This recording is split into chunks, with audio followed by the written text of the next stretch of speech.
एक भोंदू रहता था, पर वो इतना सीधा था कि सब प्यार से उसको भोंदू ही बुलाते थे।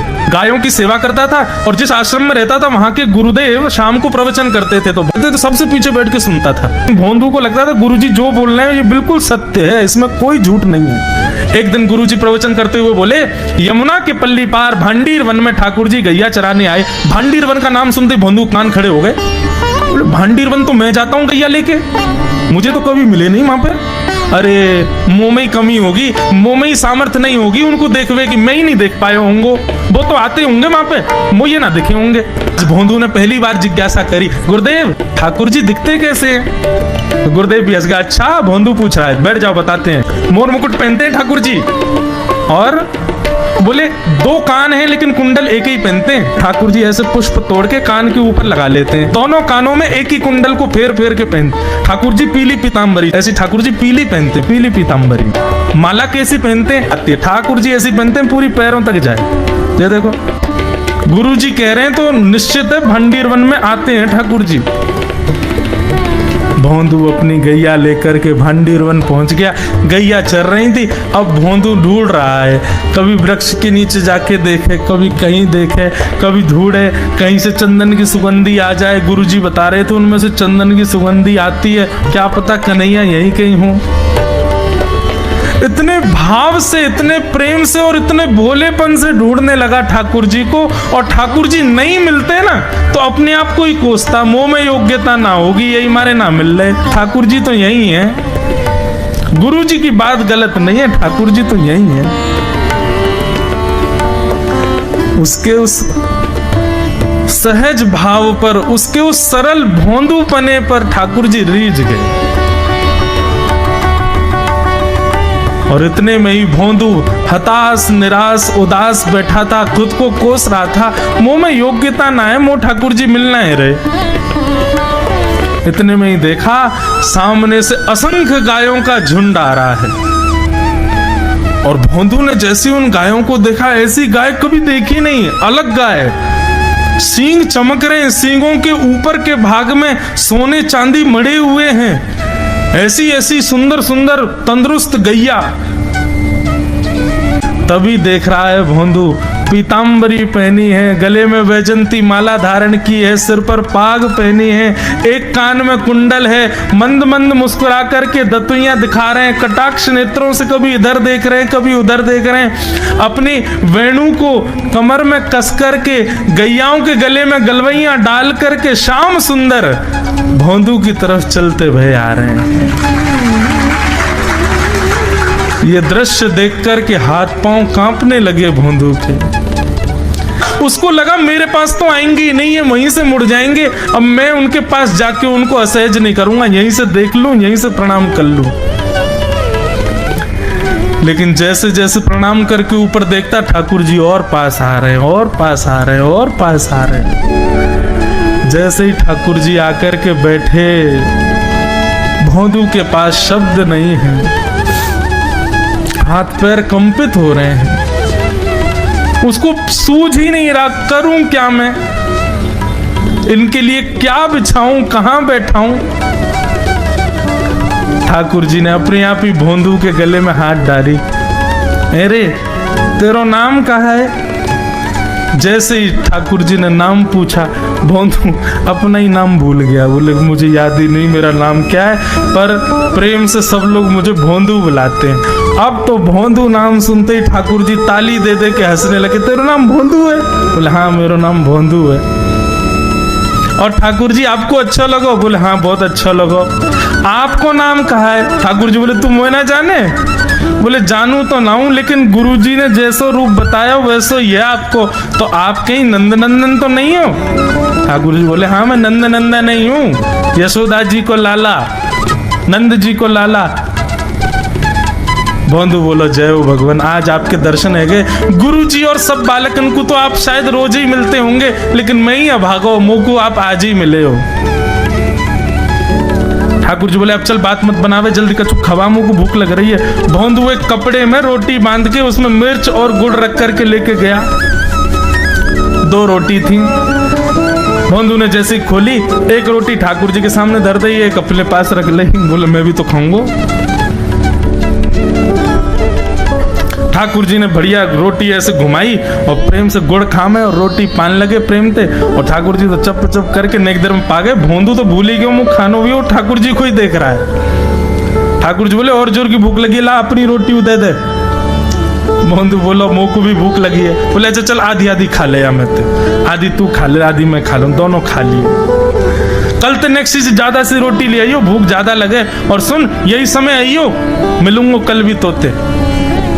ठाकुर जी अपने मार्ग पर चले गए। भोंदू इतना प्रसन्न है, बोले आज मुझको ठाकुर जी मिल गए। गुरुदेव के प्रवचन का समय हो गया, भोंदू पीछे जाके बैठ गया, अपने गुरुदेव को प्रणाम करे, इनकी कृपा से ठाकुर जी मिले। उसने किसी को नहीं बताया, उसको लगा सबको ही मिलते हैं भगवान, मुझे ही मिले बहुत दिन बाद।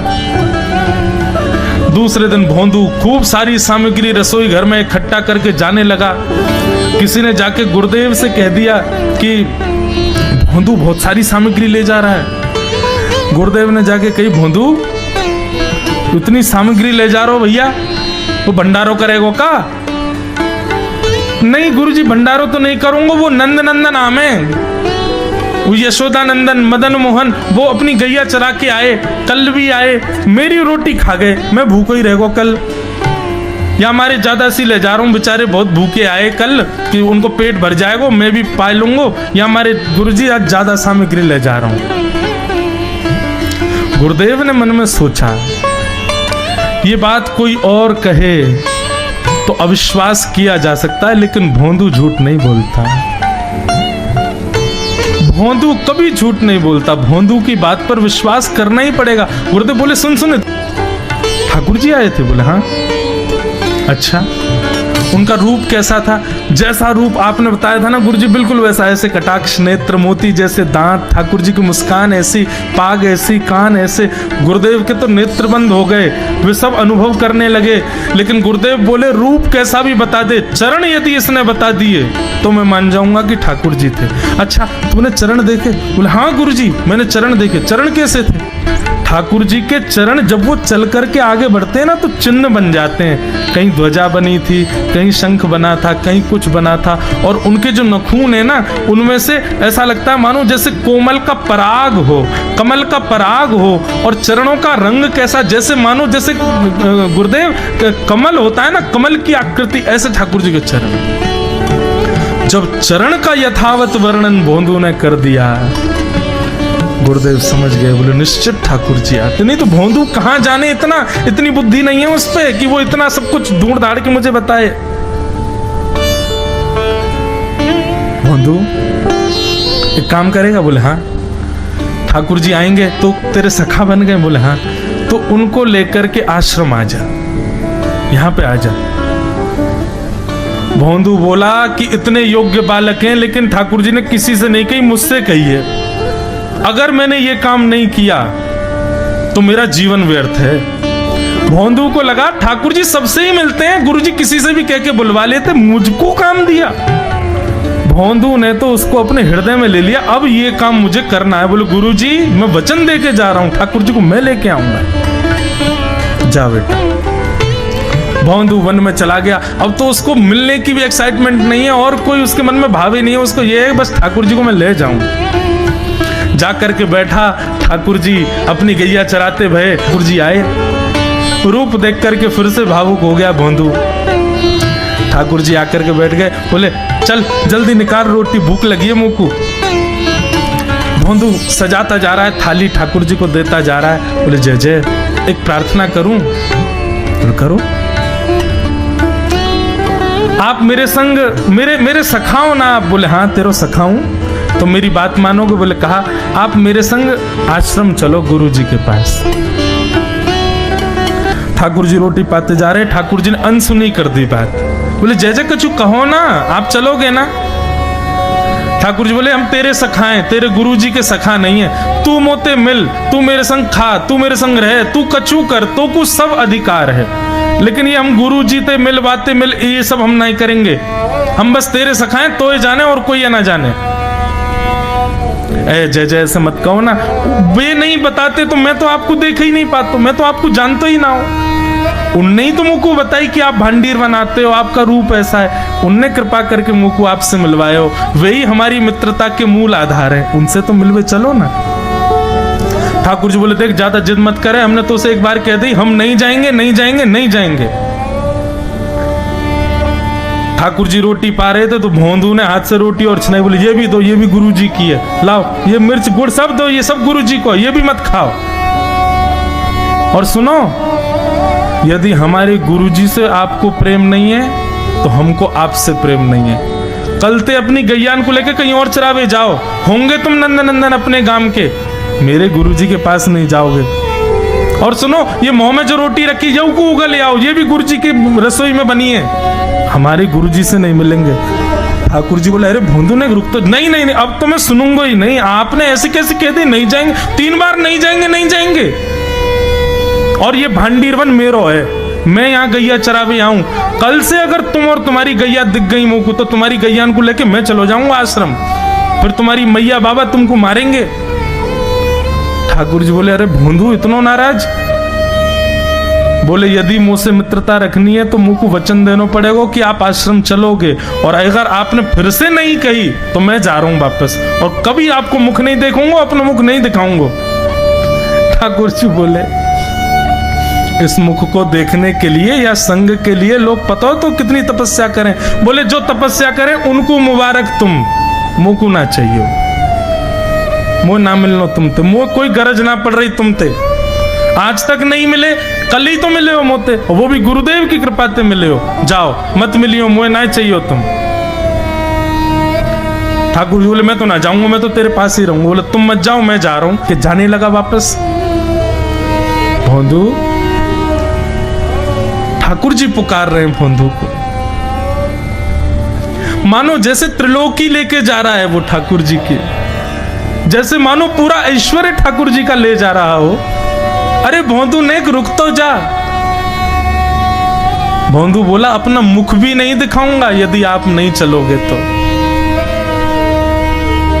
भोंदू थोड़ी दूर गया, ठाकुर जी को लगी वापस आ जाएगा, थोड़ी और दूर गया, लगा अब आ जाएगा, लेकिन जब भोंदू दिखना बंद हो गया हमारे ठाकुर जी विचलित हो गए, दौड़े भोंदू की तरफ। ठाकुर जी दौड़ करके गए और जाकर के भोंदू के पित्ती पे चढ़ गए। बोले ले चल अपने गुरुदेव के पास, चलूंगा तू जहां कहेगो, लेकिन तो दूर नहीं जान दूंगा। और भोंदू ठाकुर जी को ऐसे ऊपर चढ़ा करके आश्रम जा रहा है। गुरुदेव आकर के खड़े हो गए और मन में बस विचार कर रहे थे, हाथ पांव कांप रहे थे। बोले ठाकुर जी आएंगे कि नहीं। इतने में ही भोंदू आया और तभी देखा भोंदू के पिद्दी पर ठाकुर जी टंगे हुए आ रहे हैं। आज गुरुदेव ने जाकर के पहले भोंदू को प्रणाम किया, बोले जय हो, धन्य है। इतनी तपस्या की, इतना भजन किया, घर परिवार त्याग दिया, वैराग्य त्याग सब हमारे जीवन में, तब भी ठाकुर जी नहीं मिले। लेकिन वारे भोंदू, तेरी सरलता, तेरी सहजता, तेरा ये निर्मल भाव कि ठाकुर जी तेरे अधीन होके यहाँ आश्रम तक चले आए।